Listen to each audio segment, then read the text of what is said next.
Hey everyone, welcome back to Corporate Decoder, the place where we decode corporate filings so you don't have to. Today we're diving into Solidion Technologies' amended annual report. It's an update to their original report and it has some juicy details on executive pay and who owns what. Let's see if Solidion is building a solid foundation or if there are cracks in the structure.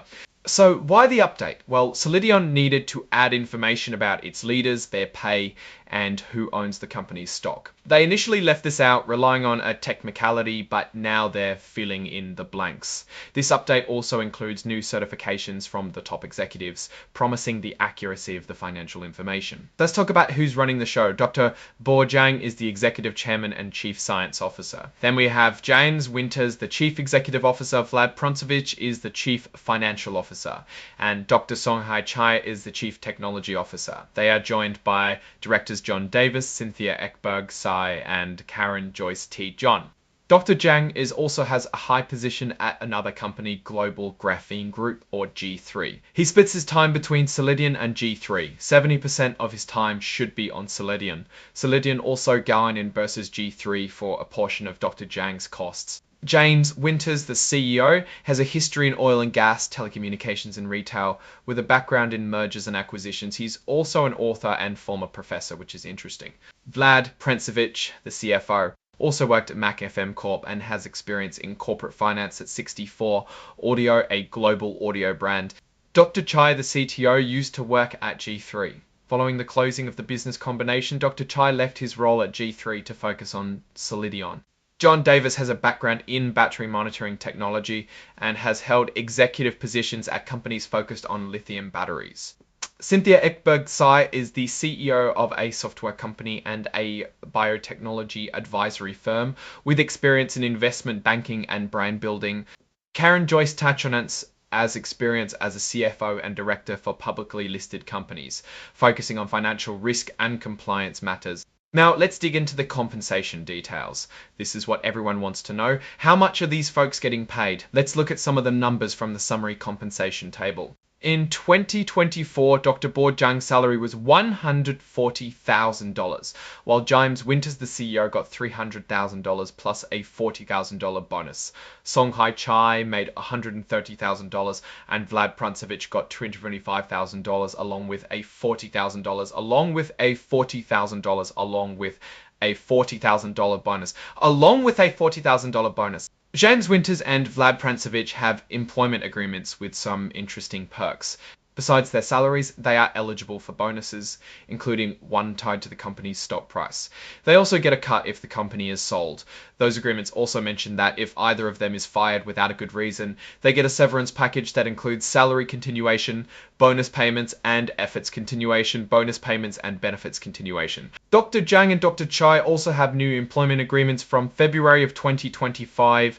Dr. Zhang's agreement acknowledges that he also works for G3 and will split his time between the two companies. They also get transition bonuses and the opportunity to receive stock options and restricted stock. The agreements also include severance benefits if they're terminated without cause or for good reason. Alright, let's talk about who owns the company. This is important because it shows who really controls the decisions. Here we can see who the big shareholders are. Global Graphene Group, or G3, owns a whopping 50.1% of the stock. That means they have the controlling interest. Meteora Capital LLC is another big shareholder with 11.3%. It's worth noting that because G3's voting and dispositive decisions are made by a majority of its directors, none of those directors are individually considered beneficial owners, even if they have a personal financial interest. That's how the rules work. Related party transactions can be a red flag, so let's see what's going on here. There are several agreements between Solidion and G3, including a contribution agreement, a supply and license agreement, and a shared services agreement. Under the contribution agreement, G3 transferred battery-related assets to Solidion.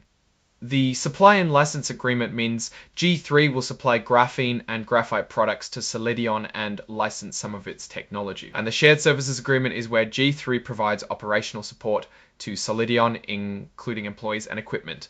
The company says that all related party transactions must be approved by directors who aren't involved. The independent directors Finally, remember those certifications from the CEO and CFO that I mentioned at the top. Here they are. These officers must certify under oath that they stand behind this report. If they make statements that later turn out to be incorrect, they can be prosecuted for perjury. Now, what's my take on Solidion? It's interesting that Solidion is so closely tied to G3. It creates both opportunities and risks. On one hand, it gives Solidion access to G3's technology and resources.